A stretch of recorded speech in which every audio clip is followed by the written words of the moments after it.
El término antropoceno tiene aspectos positivos, aspectos negativos y requiere precaución, porque es un concepto global generado desde la academia, especialmente el hemisferio norte, que aborda la problemática ambiental y sus consecuencias sociales y económicas, pero a nivel planetario. Por lo tanto, el riesgo del término antropoceno es que las especificidades de problemas ambientales y sociales continentales o regionales, por ejemplo, de la Amazonía, del Cerrado, de la Mata Atlántica, desaparezcan o queden en segundo lugar en una agenda global del antropoceno.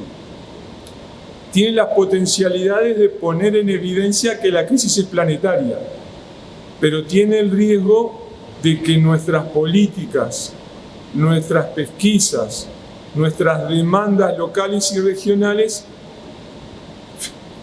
queden por detrás de esa perspectiva global. Por lo tanto, requiere mucha precaución en su uso y recordar siempre que se debe hacer desde una visión crítica y desde el sur.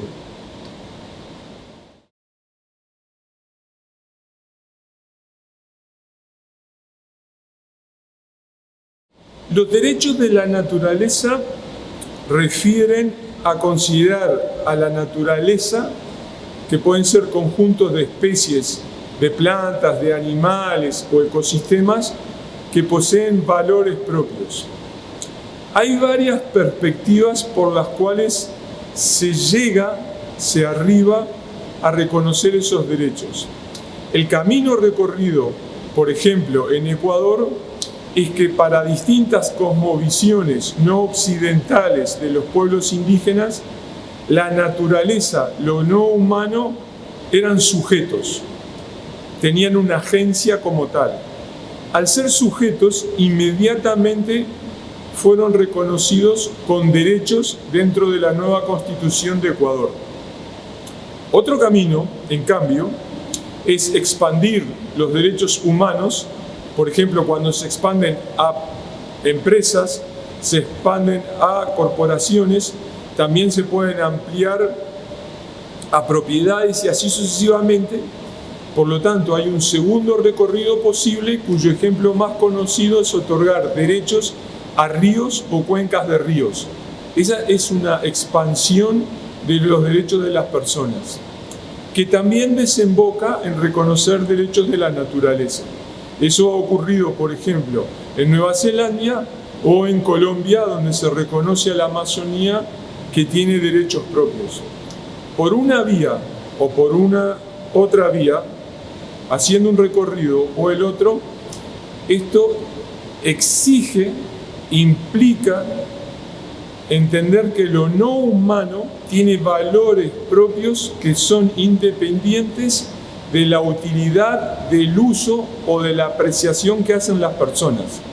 Un ejemplo práctico: el árbol, el bosque, la mata, tiene valores propios que son independientes de su valor de mercado o incluso son independientes de que haya personas humanas para otorgarlos.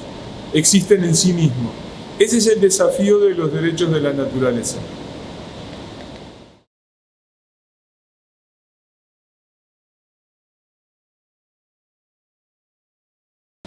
Una de las particularidades del mundo occidental ha sido dividir entre sociedad y naturaleza. Esa es una división que muchos ahora argumentan que es artificial y que es una de las causas primarias básicas de la crisis ecológica. Reconocer que hay un mundo social distinto de un mundo natural o un mundo ecológico.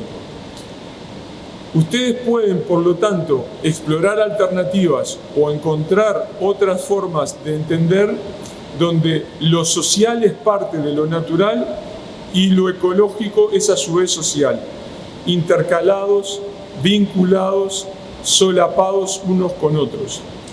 Estamos rodeados de esos ejemplos. No son fáciles de reconocer porque la mirada convencional los excluye, los anula.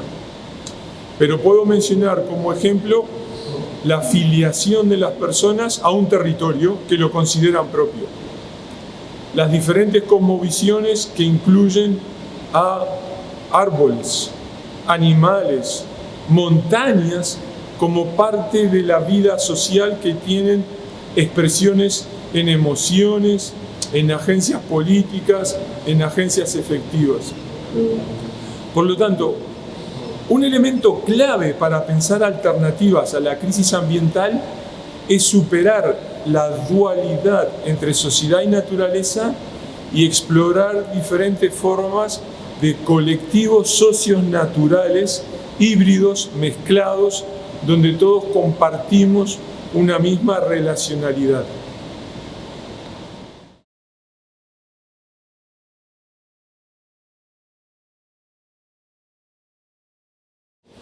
Antropocentrismo es un término que exige clarificación.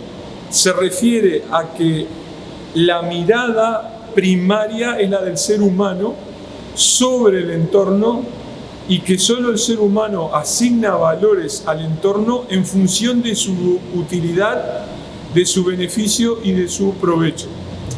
Y por lo tanto está muy asociada a la dominación del entorno para asegurar ese beneficio y ese provecho.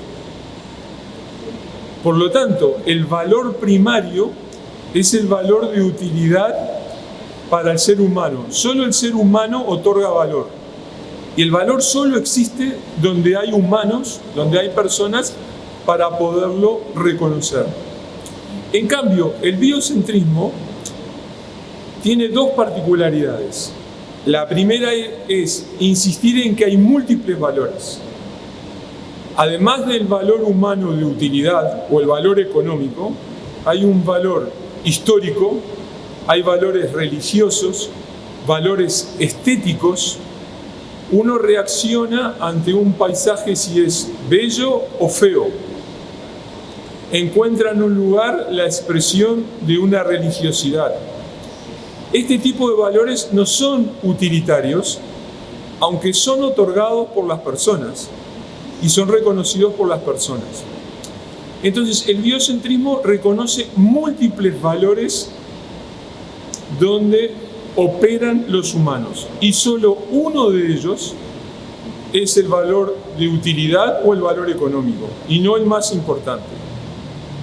El segundo aspecto del biocentrismo es reconocer que independientemente de las personas humanas, lo no humano, como pueden ser los ecosistemas, la mata, el pantanal, las montañas, ellos tienen valores intrínsecos, valores propios, valores en sí mismos, que son independientes de las personas. Entonces, el biocentrismo no está en contra del antropocentrismo. El biocentrismo le dice a los antropocéntricos, su valoración es incompleta. Hay también valores humanos, religiosos, estéticos, históricos, tradicionales. Y además, agregan los biocéntricos, hay valores propios en la naturaleza. Por lo tanto, el biocentrismo incorpora a los antropocéntricos y agrega más escalas de valoración. Al agregar más escalas de valoración, eso requiere aproximaciones participativas, porque es necesario conocer cómo las personas valoran en esas otras escalas al ambiente, y las soluciones también tienen que ser participativas.